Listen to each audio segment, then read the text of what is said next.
Can everyone take a moment to close their eyes? Imagine this. You're on your deathbed, and it's the last few hours of your life. And you're looking back on your life, and you're smiling at all the great memories you made with your friends and family. Or that first job offer. Or that risk that paid off. Or that time you fulfilled a goal you never thought possible. Now, with your eyes still closed, imagine this. You're still on your deathbed, but you're miserable because you're looking back on your life and you're regretting not taking that opportunity. You regret backing out of that partnership. You didn't take that risk, and you didn't pursue your dreams or passions, and now you waited too long, and it's too late, and you regret it all. Okay, open your eyes now. Which one sounded better? The first one, right? Bronnie Ware, a nurse that worked with the terminally ill, wrote a book called The Top 5 Regrets of Dying. And the number one thing she found of those on their deathbed, the thing that they regret the most, is that they regret not pursuing a passion or dream of theirs. And I'm here today to talk about a recent struggle I experienced and how it pertains to this topic. Growing up in the San Francisco Bay Area, there was a lot of expectations placed upon me and a lot of expectations I placed upon myself due to the success of the region. And so, I was expected to do many things that I was interested in or passionate about in order to become a well-versed, well-educated, and interesting individual. And so I played football and lacrosse all 4 years of high school. I wrote for the school newspaper. I served on student government. And I worked on a creative inquiry project. These things were expected of me. They were expected of me and my fellow classmates in order to stand out in the college application process. And I loved doing them all. They brought me great joy, and high school became some of the best years of my life because of this. And so coming into college, being that I was able to juggle all these things in my life in high school, I thought that the transition into college was going to be easy. I thought that I was going to start for my lacrosse team. I thought that I was going to get significant playing time.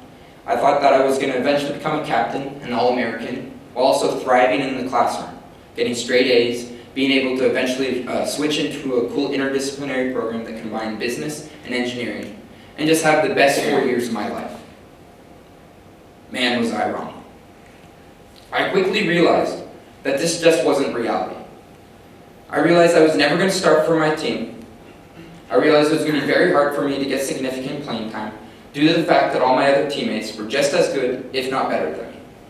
And I realized I was going to be a practice player, someone who watches film of the other team, simulates and mimics it in practice against our starters, creating the best possible situation for our starters to do well in the games on the weekend.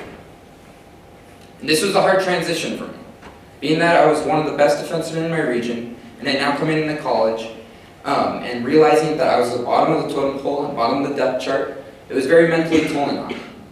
But eventually I came to reality with the terms, and I accepted my role on my team. I accepted the job that I was tasked to do. And so every single day, I'd go into practice, give 110% effort, knowing that my hard work would pay off when we won the games on the weekend. But over time, being that this is a very thankless job as a practice player, it took a toll on me mentally. I realized I wasn't getting the same reward I used to in high school. The fact that I was putting so much blood, sweat, and tears every single day during practice, day in and day out, week after week, just to end up on the sideline, watching the starters reap my benefit of my hard work. It was hard. And to pair that with academics, the expectations I had for my academics in college were pretty high due to success in high school. I just didn't enjoy my class load at all. My professors weren't inspiring me. I was getting less and less motivated to learn. And it was just an overall bad mixture. And so the combination of lacrosse and academics not living up to the expectations that I thought when I was coming in created this atmosphere and this joyless time in my life. I felt very one-dimensional. And so eventually over time, I felt very sad, borderline depressed, very moody. I was not getting satisfaction or fulfillment in my life. And so this went on for 2 years. For 2 years, I'd wake up, I'd go to school, I'd go to lacrosse practice, I'd go eat after practice and do homework, and I'd go to sleep again. For 2 years, I just tried to get through the day. And as the weeks turned into months, and the months turned into the years, this became more and more unhealthy. And then eventually, this summer, I came to terms with what I was facing. I had a reality check. I asked myself, what am I doing? I've always considered myself to be a positive and optimistic thinker. I've always prided myself on this. So I asked myself, why am I letting the negatives control my life? Why am I focusing so much on the negatives? And so I realized I needed to focus again on the positive and go back to what I truly was. I needed to control what I can control. And so, I took a huge leap of faith. I changed my educational track completely. I switched my major altogether, where I'm now studying industrial design, where my classes are relatively small.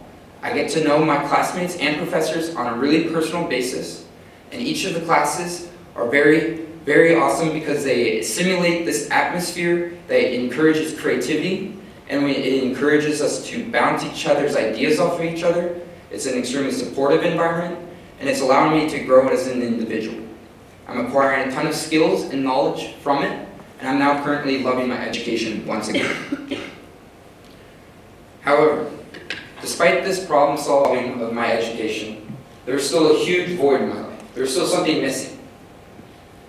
And what I realized was I was still missing the same joy I got in pursuing passions that I did in high school.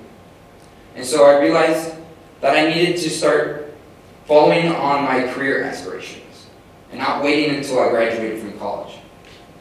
Those career aspirations included being a combat medic for a special operation force, or a firefighter paramedic, or running my own business, or maybe even being a senator.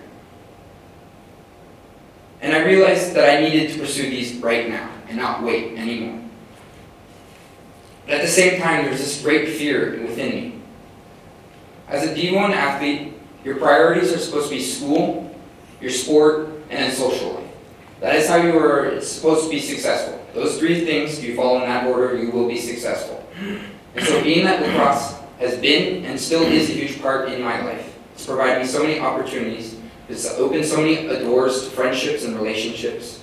And it has grown me into the individual I am today. And the fact that I still love the game very much.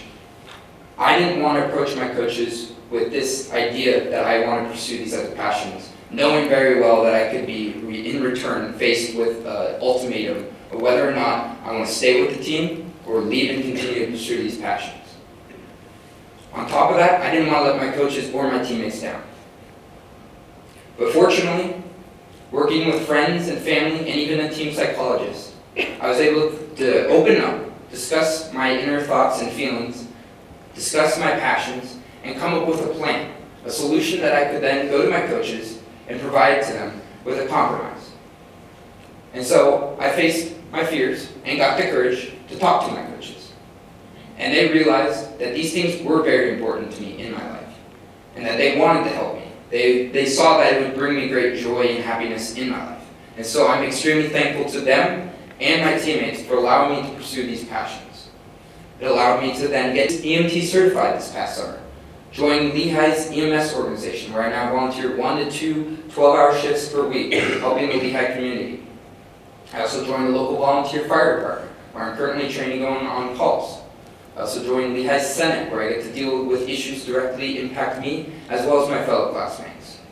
I'm even working on the early stages of making my own personal business to help solve the global plastic pollution. And I realized over the past semester, working this out with my coaches, that I was getting progress from this. I was getting happier, and I wanted to continue down this path. And so I can proudly say that I'm currently in the happiest state I've been in quite some time now. And it's all because I took that leap of faith. I had open dialogue with people that are very close to me. And I thank them for that, because I was allowed to pursue these dreams and aspirations of mine. And so the three things that I learned from this experience, the three takeaways, were that 1, you need to have open and honest dialogue with friends, family, teachers, professors, advisors, anyone. You never know what a simple conversation will provide you, whether that's clarity or maybe even an opportunity. You never know. 2, you need to weigh your options, and you need to find the best course of action that fits you and provide you your own happiness. And then 3, you can't let fear hold you back. You just got to do it. Life's too short not to do it. And so with that being said, life is a process. It's ever-changing. The solution isn't the same for every person. It has to bend and shape for each individual's interest and goal in life. And that's what makes it so unique. Satisfaction can't be found when you have a one-dimensional mindset, or you've told yourself how you should be happy, or how someone else has told you how you should be happy. It comes from acknowledging that change will occur throughout your life and learning how to work with it. And so hopefully with these 3 takeaways, you'll be able to find a little clarity into what brings you satisfaction in your life. Because why wait? Why wait to pursue something that you love? Why continue to put it on the back burner when you can start today to make happiness today? So I'm going to leave you with a quote from the great Chief Tecumseh that brought a little clarity into my life. So live your life that the fear of death can never enter your heart. Love your life. Perfect your life. Beautify all things in your life. When it comes time for you to die, be not like those whose hearts are filled with the fear of death, so that they weep and pray for a little bit more time to live their lives over in a different way. Sing your death song. Thank you.